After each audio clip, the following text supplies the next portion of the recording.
เกาหลีใต้ให้ทุนช่วยเหลือสปป.ลาว $7,60,000 สหรัฐ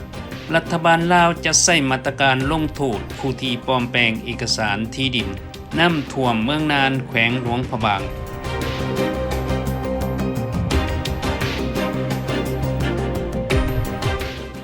สบายดีท่านผู้ชมรัฐบาลเกาหลีใต้ได้อนุมัติเงิน $6.78 ล้านสหรัฐและบวกกับ $280,000 จากทุนของ Global Green Grow Institute ที่เกาหลีใต้ให้การช่วยเหลือสปป.ลาวเพื่อใช้เข้าในโครงการบำบัดน้ำเปื้อนและเศษขี้เหงื่อที่อยู่เวียงจันทน์และเมืองปากเซให้เป็นเมืองธรรมศาสตร์สีเขียวลงนามสัญญาโดยทานเจซีอุงลีผู้ตั้งหน้า Global Green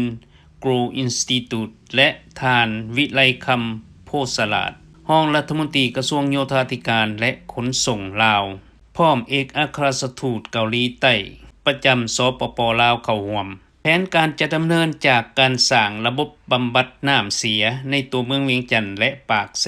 พร้อมกับสร้างระบบบำบัดเศษขี้เหงื่อเข้าในการนำใช้ให้เป็นประโยชน์กับธรรมศาสตร์โครงการดังกล่าวจะดำเนินจากปี 2019 ถึงปี 2024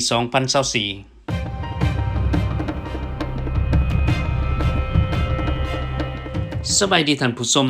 ปัญหาข้อขัดแย้งเกี่ยวกับการเป็นเจ้าของที่ดินในสปป.ลาวเป็นปัญหาที่แก่ยาวที่ยังแก้บ่ตกและเกิดขึ้นในแต่ละแขวงอยู่ทั่วประเทศปัญหาก็คือการญาติแยงเป็นเจ้าของที่ดิน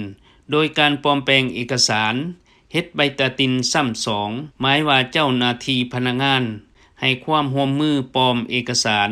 ออกใบตาดิน2ใบให้บุคคลหรือยับยอกเอาดินลัดมาเป็นของบุคคลและอื่นๆท่านบุญธรรมพุทธวงศายังกล่าวอีกว่าทางกรมทรัพยากรธรรมศาสตร์จะลงเลิกกับทุกภาคส่วนที่เกี่ยวพันเส้นธนาคารศาลสูง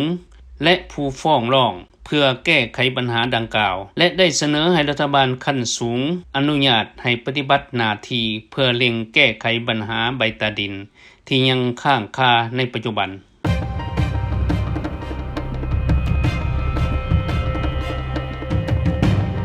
สบายดีท่านผู้ชมภายหลังที่ฝนตกหนักตลอดคืนวันจันทร์วันที่29เดือน7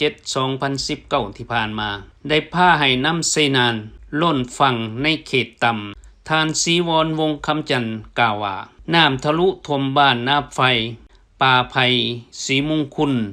นาเล่าโพนหินศรีบุญเฮืองและบ้านนาเคินอย่างน้อย372ครอบครัวถูกน้ำท่วมปลาส้นและเจ้าหน้าที่ได้ช่วยเหลือปลาส้นในเขตดังกล่าวย้ายไปอยู่ในเขตปลอดไฟตอนเที่ยงของวันอังคารฝนหยุดตกน้ำก็เริ่มลดลงเจ้าหน้าที่และปลาส้นก็เริ่มออกกวดกาสิ่งเสียหายเฮือนเครื่องของสัตว์เลี้ยงฝนละปลูกและอื่นๆนอกจากเขตเมืองนานแขวงหลวงพระบางแล้วฝนและลมแรงอยู่ในเขตแขวงต่างๆในทั่วประเทศเช่นพงศลีหัวพันเสียงขวางหลวงน้ำถา